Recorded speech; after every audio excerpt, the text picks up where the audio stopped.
All right, we are green, beautiful people. I'm Braden. This is Langley Outdoors, the place where we not only talk about what's going on in the gun world, but also how we're going to fix our country together. And the content that I'm about to walk through with you in a live review is Mark Zuckerberg's new little attempt at freedom. Guys, the only way that I could think to do this video with you guys is to do a live reaction. It's about a 5-minute video, and I'm going to give you a fair warning right out the gate. I'm going to get spicy. I'm going to keep my composure, but I'm going to get spicy on this one because this guy is attempting to act like he's this big champion of freedom after 4 to 6 years of complete and total censorship activities at the hands of the US government against the United States citizens. I'm already getting going. But if you guys are enjoying this content, and more importantly, if you want to spread freedom across this country and continue to fight, hit that subscribe button, like the videos, and turn the notification bell on. Guys, this is so crucial to our fight. We are right here. We have held the line like the Spartans in 300, and now we are pushing back. And even the mighty, like Mark Zuckerberg, are folding to our will. Make sure you hit that subscribe button and share this content with your friends because it is a time for a message of freedom to push forward. Oh, but it's going to get a little spicy in the short term. All right. You guys are getting in here. You can hear me 5x5. Excellent. Let's freaking go. I'm about to open a can right now. So, I'm going to show you the post from Mr. Guns and Gear because I like Mr. Guns and Gear. He's a good buddy of mine in the industry. He shares the same woes that we all experience in the censorship field. But here's the high level. Mark Zuckerberg says they're making a number of reforms to their totalitarian censorship policies. Okay. Let's just get into this real quickly. So there's Mark Zuckerberg himself, you know, the guy who started Facebook and Instagram and made it all about anti-political, which basically meant you couldn't share conservative policies. And then he put forth censorship and he used fact checkers and all the things he's about to address.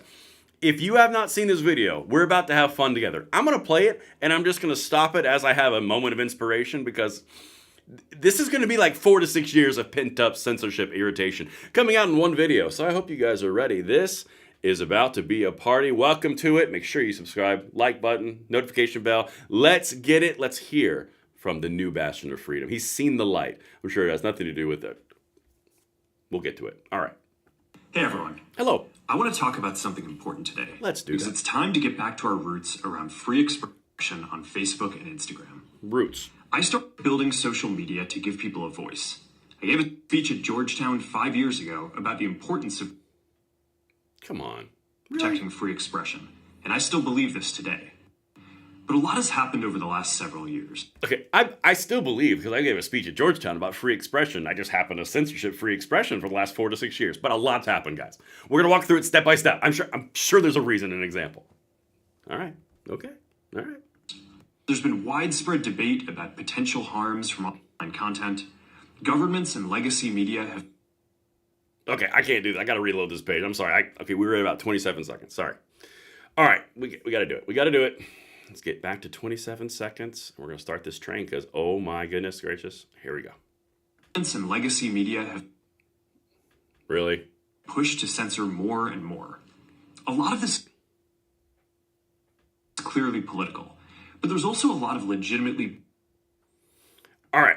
I'm going to have to fix this. Hold on a second, because this is irritating me that this is occurring for you guys, because we need a true, clean feed here. So what I'm going to do is just reload this and then keep on checking that it goes through.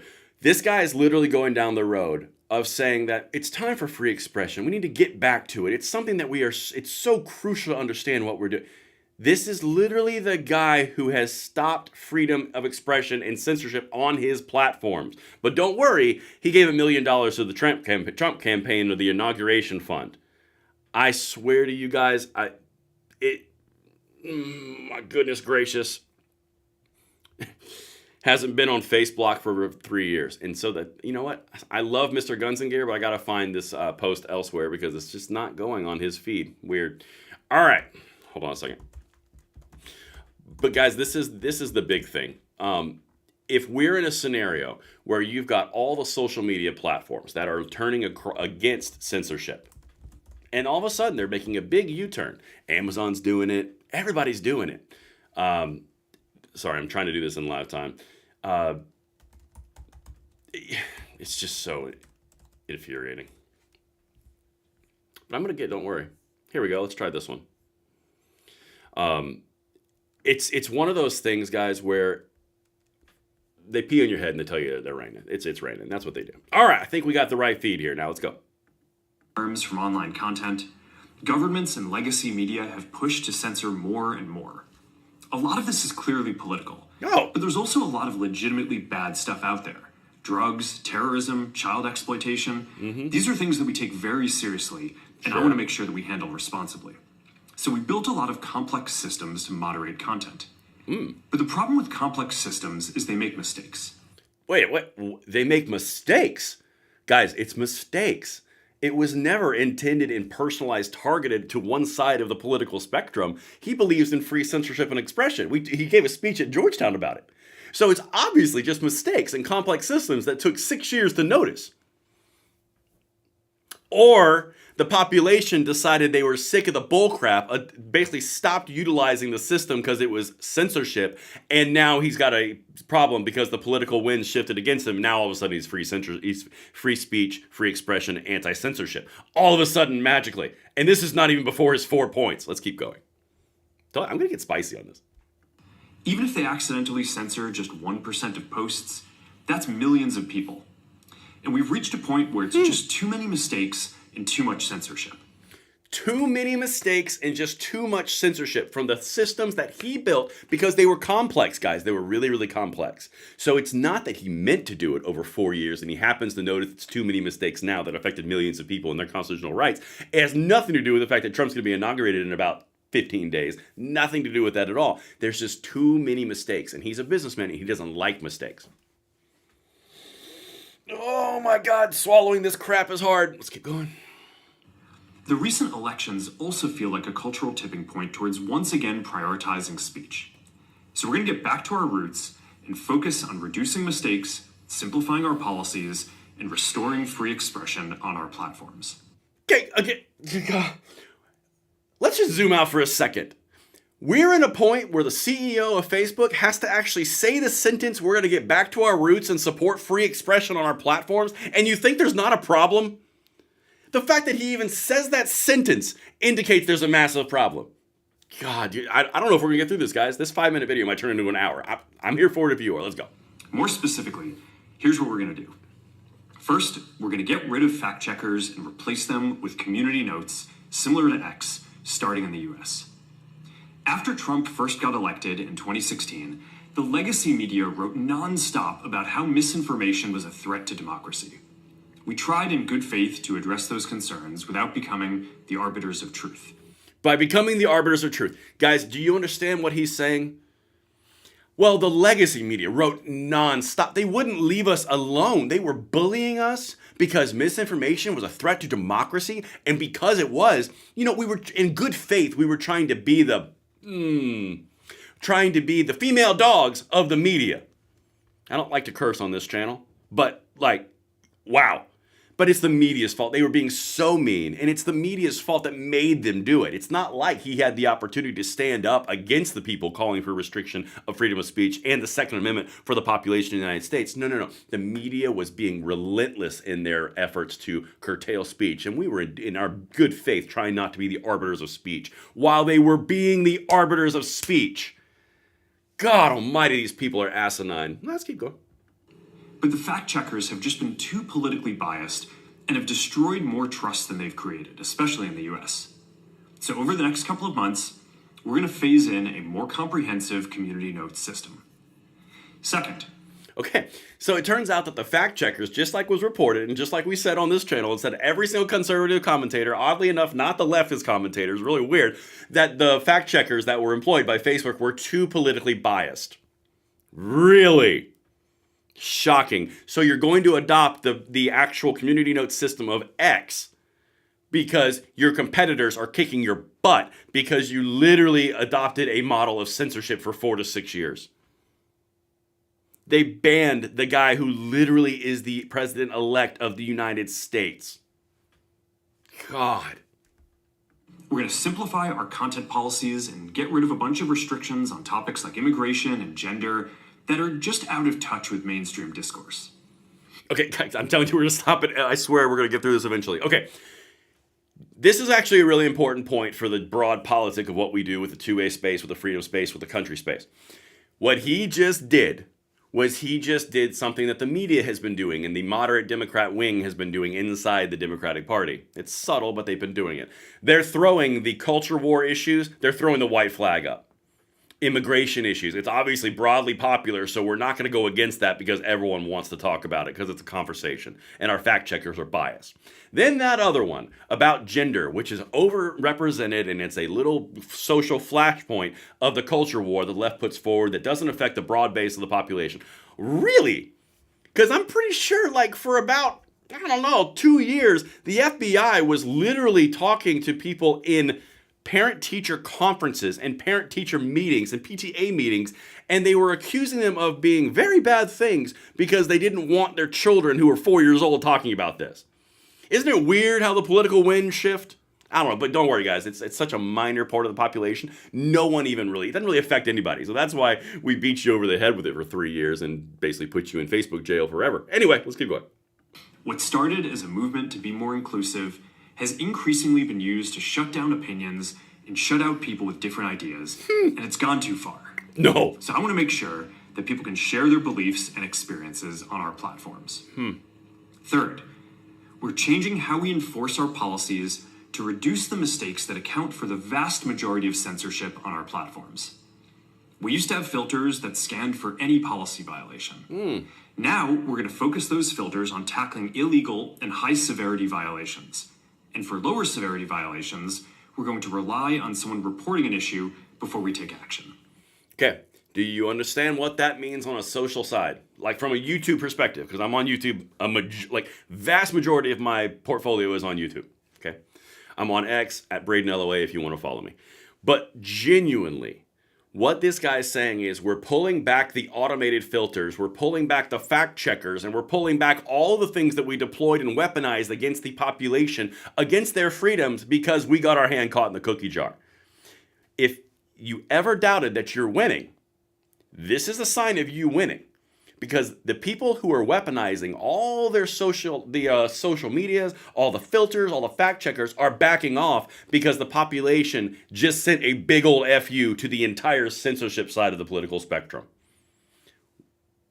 This is so asinine that this conversation even has to exist. Because the fact that it even exists vindicates every single person that suffered under the hands of this. From you guys to me, all of us. And now this brings up another interesting point. So is there going to be recompense for everybody who felt the sting of this system through mistakes?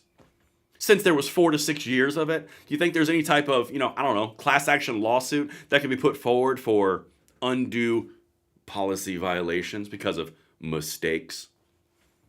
I don't know, just asking for a friend, because it sure seems like they did a lot of damage to the political spectrum on one side of the aisle and a lot of people's actual dispersion of their content.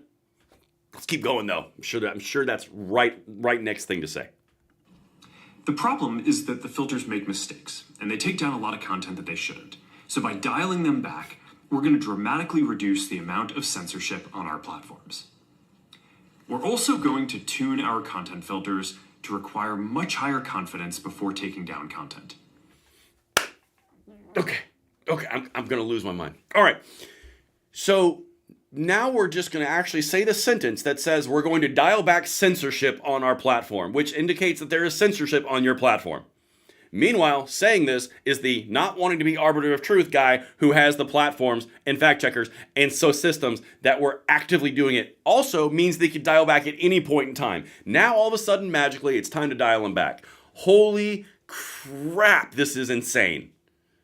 But don't worry, guys. They're on Team Freedom. It has nothing to do with their own personal benefit. And also, this is just virtual signaling until I see every single 2A stance and every single freedom stance unrestricted on Facebook again. And then it's got to stay for a while. Let's continue, though. So I told you I was getting spicy, guys. Good Lord. The reality is that this is a trade-off. It means we're going to catch less bad stuff, but we'll also reduce the number of innocent people's posts and accounts that we accidentally take down. Fourth, we're bringing back civic content. For a while, the community asked to see less politics because it was making people stressed. So we stopped recommending these posts. The media made me do it. But don't worry, the people were stressed. Who do you think was stressed in the political spectrum and all the political acolytes that we see in our society today? Who do you think, which side was most likely stressed because of things that they were seeing? I don't know. So you go down the road of saying we're going to just stop spreading out political content, but it turns out now we're going to bring back civic discourse that you stifled, you epic piece of excrement. Oh my God, this is... But it feels like we're in a new era now, and we're starting to get feedback that people want to see this content again. Oh, really? So we're going to start phasing this back into Facebook, Instagram, and Threads while working to keep the communities friendly and positive. After an election. Fifth, we're going to move our trust and safety and content moderation teams out of California, and our US-based content review is going to be based in Texas. Done. Guys, 101, how to whitewash your censorship and tyrannical stances. Just move to Texas, because tyranny can't live there. It's laughable. Guys, I know that, you know what, California is a great place. Everyone loves it. I'm sure it has nothing to do with the reduction of taxes, of moving from California to Texas. It's about that whole, physically moving our customer response teams for the U.S. will really help. It'll be a lot less tyrannical if we're in Texas. Guys, if you can't smell the bull, your nose might be broken. All right, let's keep going, though. I want to hear more about Texas, because, it's weird that you'd move to a red state, which is more pro-business, after being 4 to 6 years of a complete tyrannical... Okay, let's keep going. As we work to promote free expression, I think that it will help us build trust to do this work in places where there is less concern about the bias of our teams. Okay. Oh, so it's the reason... So your teams were biased because California is biased. So that's the problem. There's no conservatives in California at all. It's 100% monolith. It's interesting. Again, I'm sure it has nothing to do with the fact that Texas has significantly lower cost of living, significantly lower tax rates, and significantly more pro-corporation and pro-business stances than California does. But no, guys, he's not the arbiter of truth. Yeah, we're going to dial back those filters because censorship needs to be dialed back. It shouldn't be there at all, dillhole. Let's continue. Finally, we're going to work with President Trump to push back on governments around the world that are going after American companies and pushing to censor more. Like yours. The U.S. has the strongest constitutional protections for free expression in the world. Europe has an ever-increasing number of laws institutionalizing censorship and making it difficult to build anything innovative there. Latin American countries have secret courts that can order companies to quietly take things down. To be fair, I think we call those FISA courts here in the United States. But I don't know, that's weird. Let's continue. China has censored our apps from even working in the country. Oh. The only way that we can push back on this global trend is with the support of the US government. And that's why it's been so difficult over the past 4 years when even the US government has pushed for censorship. By going after us and other American companies, it has emboldened other governments to go even further. Wait a minute. Guys, I told you, we're going to get through this eventually, but wow. So the U.S. government was encouraging censorship on social media platforms, which specifically targeted the opponents of the sitting administration. I thought Biden was the most freedom-oriented, best president that's ever existed. I thought you just looked at him and you were like, oh, confidence. What? That doesn't make any sense. And so now that we're coming around this, since they did it, and they've now encouraged other tyrannical governments across the United States to also censorship. So they were following the lead of the Biden administration in the United States, which was supposed to be the most free. It's kind of cyclical, isn't it? Wow. Okay. All right, Mark. But now we have the opportunity to restore free expression, and I am excited to take it. It'll take time to get this right, and these are complex systems. They're never going to be perfect. There's also a lot of illegal stuff that we still need to work very hard to remove. But the bottom line is that after years of having our content moderation work focus primarily on removing content, it is time to focus on reducing mistakes, simplifying our systems, and getting back to our roots about giving people voice. Okay. God, I can't believe we made it through, guys. We almost made it through. Getting back to your roots of giving people a voice means you ventured off your roots of giving people a voice, which means you're dialing back the censorship, which you were actively doing at the behest of the United States government, which encouraged foreign governments to do the exact same thing to their populations. You literally had a hand in curtailing the freedom of expression through your own means because the media was mean to you and the fact checkers were biased and the government told you to. You don't have a pair of balls.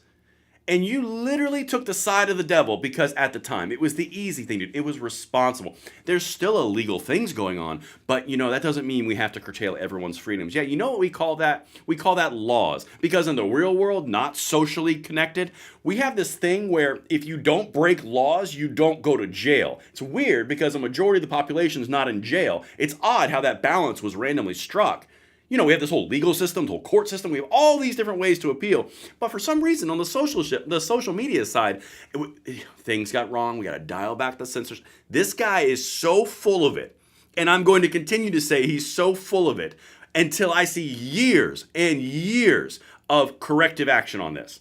I'm not going to go back to Facebook and I'm not going to go to Instagram because it's a crap system that's dead anyway. It probably has something to do with the fact that he's doing this message. But don't worry, guys. All those things that he just said, they're going to correct him. Nope, we're not at the correction stage. I'm still at the giving you crap for just admitting everything that you just said. Let's see what he says. I'm sure he's a nice send-off. I'm looking forward to this next chapter. Stay good out there, and more to come soon. Okay, so I said this on my short a minute ago. I got 3 fingers. You can pick one of them. I'm going to put the other 2 down. Can you guess which one I'm thinking about? Stay good out there. Yeah, we've been good the whole time. In fact, we've been fighting you and your ilk for almost a decade at this point. But now, because Trump's in office, or he's going to be in office soon, the Republicans have the Senate, the Republicans have the House, the people who you are also censoring, you put $1 million into the inauguration fund for Trump, and all of a sudden you're pro-freedom. You start doing jiu-jitsu and working out a little bit, and all of a sudden you're a conservative moving to Texas. So it's all good, it's all fine, it's all great. I'm going to jump into the comments real quick. This is going to be fun. Forget that gas bag. Love it. Amen to that. I appreciate that. Free expression. Yeah, my gun shop's page just got suspended indefinitely with no recourse. Very good point. I think honestly, quite candidly, he did not address a single issue around the Second Amendment, of which is the punching bag of Instagram and of Facebook to this individual's chat right here in the comments. You start reinstating every single 2A channel, and we'll start looking at you. We'll start entertaining the idea to talk to you again. But until you start taking back all the restrictions and censorship and takedowns of no appeals and no recourse, you got nothing. This is all virtue signaling. But enjoy the lower taxes in Texas, which are a direct opposition to your preferred civic discourse. God, that's so asinine. MySpace was better. That's a back day. That's the old day. People like this. I don't know why. People really like this. Choose a finger. It's a thing. This is a good one. Zuck, we'll never forget you or the horse you rode in on, loser. Yep, that's pretty good. I'm really curious, you guys. Let me know in the comments field after this live ends. And please, if you want this freedom to continue, subscribe, notification, like, all the things. Charge him with violation of the First Amendment. I bet you that probably has something to do with this. Turn the thumb down. Goodness gracious. Turn the thumb down button back on. Fair. Time to break up Facebook. A little monopolistic action there. It is the scared meme. Yeah, they are scared. That's the whole point. That's the entire point. You guys are all nailing it. You're over this whole thing. Goodness gracious. Wow, I'm going to end on this one. He finally got the air pump out and he aired up his balls. Yep, you know what? I'll say it. I'm not even sad. I'm not even upset. That's a really good way to end the last chat that I'm going to read. Let me get it right here. Guys, we are pushing freedom hard. We are pushing it forward. We are making a difference. We are winning this fight, so much so that this individual, see that? I'm calming down. This individual has to come out and say how much censorship he had, blame everybody else, and then move to Texas so he's okay. You are winning. This will not be the only social media platform that's going to start to go more to the center or to the conservative side. There's going to be a race to the conservative side because no one wants to get left on the censorship side of the pile now that everyone's jumping over. I'm not letting this guy off the hook ever because of what he did. But anyway, you guys can let me know what you're thinking. I've got so much content coming right after this. I hope you enjoyed this review of the Zuck's little mea culpa, and I'll see you on the next one. Braden?